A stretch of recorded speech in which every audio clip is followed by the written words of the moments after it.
हरे कृष्ण। भगवान भगवद गीता में कहते हैं कि तत्विद्धि प्रणिपातेन परिप्रश्नेन सेवया उपदेक्षन्ति ते ज्ञानम ज्ञानिनस्तत्वदर्शिनः। एक प्रामाणिक साधक का कर्तव्य है कि वो एक प्रामाणिक आध्यात्मिक गुरु के शरण जाए, उसे प्रणिपात करे, उसके शरणागत हो और उससे जिज्ञासा करे, उनकी सेवा करे। सेवा करने से गुरुदेव के हृदय में शिष्य के प्रति का जो करुणा है, शिष्य के प्रति की जो कृपा है, वो और अधिक बढ़ती है। ऐसा नहीं होता है कि गुरु के हृदय की करुणा या कृपा ये शिष्य की सेवा के ऊपर आधारित है, परंतु जब शिष्य प्रामाणिक रूप से सेवा करता है तो वो करुणा और कृपा अनायास बढ़ती है और उस कृपा की वजह से शिष्य के हृदय में शुद्धिकरण की प्रक्रिया तेज हो जाती है। गुरु सेवा से संतुष्ट होकर शिष्य को उपदेक्षन्ति ते ज्ञानम, दीक्षा देते हुए शिष्य के हृदय के सभी अभद्र जो है नष्ट कर देते हैं। गुरु स्वयं ज्ञानी है, स्वयं भगवान के शरणागत है, वे तत्वदर्शी है, वे पूरी तरह भगवान के ज्ञान से, भगवान के सिद्धांत से, भगवान के संपर्क से, भगवान के शरणागत होने से पूरी तरह शुद्ध है। इसलिए वे अपने शिष्य के हृदय को भी शुद्ध कर सकते हैं ज्ञान देकर, भक्ति प्रदान करके। हरिनाम का जप जो है ये सामान्यतया दोनों ही अवस्था में किया जाता है, दीक्षा लेने से पहले और दीक्षा लेने के पश्चात। दीक्षा लेने के पहले का जप और दीक्षा लेने के पश्चात का जप, इसमें बहुत बड़ा अंतर होता है। चूंकि दीक्षा लेने के पश्चात का जप ये गुरु की कृपा से और अधिक उसे शक्ति प्राप्त होती है उस हरिनाम को, इसलिए वो और अधिक अधिकृत हो जाता है। बहुत बार व्यक्ति सोचता है कि दीक्षा क्यों लेनी चाहिए, दीक्षा लेने से क्या होता है। दीक्षा लेने का बहुत बड़ा महत्व बताया गया है। साक्षात भगवान भगवद गीता में गुरु को समर्पण की बात करते हैं। और यही नहीं, जब भगवान स्वयं इस धरातल पर आविर्भूत हुए तो वे भी गुरु के शरणागत हुए, प्रभु रामचंद्र के रूप में भी, और भगवान श्री कृष्ण स्वयं आए तभी भी वे गुरु से दीक्षा लिए। युग के अनुसार युग धर्म परिवर्तित होता है। कलयुग में जो युग धर्म है वो नाम संकीर्तन है और केवल नाम संकीर्तन है। अगर कोई गुरु दीक्षा देने के कोई और उपदेश देते हैं, भगवान नाम के व्यतिरिक्त कुछ और बोलने के लिए, कहने के लिए, सुनने के लिए कहते हैं, कोई और मंत्र, देवी देवताओं के नाम का मंत्र, स्वयं के नाम का मंत्र, इस प्रकार से उच्चारण करने का उपदेश देते हैं, तो समझ लेना चाहिए कि वे गुरु प्रामाणिक नहीं है।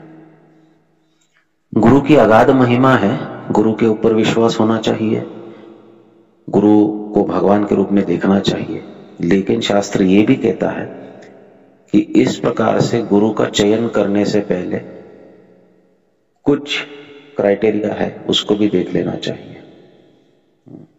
जैसे गुरु स्वयं भगवान के शरणागत हो और दूसरों को भगवान के शरणागत होने में प्रेरणा दे सके।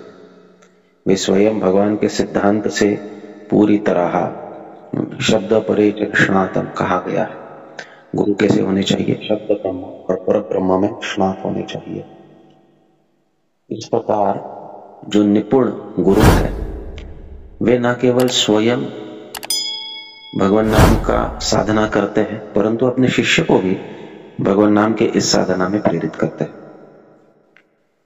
वैयक्तिक कुछ अलग अलग कारणों की वजह से अगर गुरु अपने वैयक्तिक लाभ के लिए शिष्य का उपयोग करते हैं तो वो गुरु नहीं है। इसलिए गुरु का चयन करने से पहले ही इन सब बातों का ध्यान देना चाहिए। शास्त्र यहां तक कहता है कि एक बार दीक्षा लेने के बाद अगर गुरु अपने पथ से भ्रष्ट हो जाए, ऐसा आपको दिखे, तो आप वरिष्ठ जो गुरु के समान भक्त है या गुरु से वरिष्ठ कुछ और भक्त है, उनसे सलाह मसलत करके आप गुरु का त्याग भी कर सकते हो।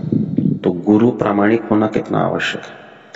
प्रामाणिक गुरु इस जगत में हम जब मनुष्य जीवन में आते हैं तो प्राप्त होना बहुत ही दुर्लभ होता है। जब ऐसे गुरु प्राप्त हो जाए और उनसे दीक्षा प्राप्त हो जाए तो उनको संपूर्णतया समर्पण दिखाना चाहिए, क्योंकि ये अवसर बार बार नहीं आता है। ऐसा नहीं है कि हर दिन हमको या हर जन्म में हमें यह अवसर मिलेगा। जब हमको प्रथम बार अवसर मिलता है उसका अगर हम ठीक ठीक उपयोग करते हैं तो एक तो हमारा जन्म मृत्यु के चक्र से पूरी तरह छुटकारा हो जाएगा, और अगर नहीं होता है तो अगले जन्म में भी हमें ये अवसर फिर से मिलेगा, क्योंकि हमने इस अवसर को। तो इस प्रकार जो प्रामाणिक गुरुदेव होते हैं, इनको शरणागत होना और उनके निर्देश अनुसार कार्य करना ये बहुत आवश्यक होता है। ये जब शिष्य करता है तो निश्चित रूप से उसकी कोई योग्यता न होते हुए भी, वास्तव में बद्धजीव की क्या योग्यता है, भगवान का नाम लेने की तो छोड़िए, भगवान का नाम सुनने तक की योग्यता नहीं है। परंतु गुरु कृपा से हम देखते हैं कि हम भगवान का नाम का जप करने में और भगवान के नाम के जप का साक्षात्कार करने में, भगवान के नाम का साक्षात्कार करने में समर्थ बन जाते हैं। ये हमारी साधना के बलबूते पर नहीं होता है, ये गुरु की कृपा की वजह से, उनके आदेशों का पालन करके जब हम साधन करते हैं तब होता है। और इसलिए दीक्षा का प्रक्रिया जो है ये बहुत ही महत्वपूर्ण है। हर एक प्रामाणिक साधक ने प्रामाणिक गुरु से दीक्षा लेनी चाहिए, क्योंकि दीक्षा का अर्थ है समर्पण, और समर्पण का अर्थ है काम क्रोध लोभ मोह मद मत्सर्य का त्याग, अहंकार का त्याग, मिथ्या अहंकार का त्याग।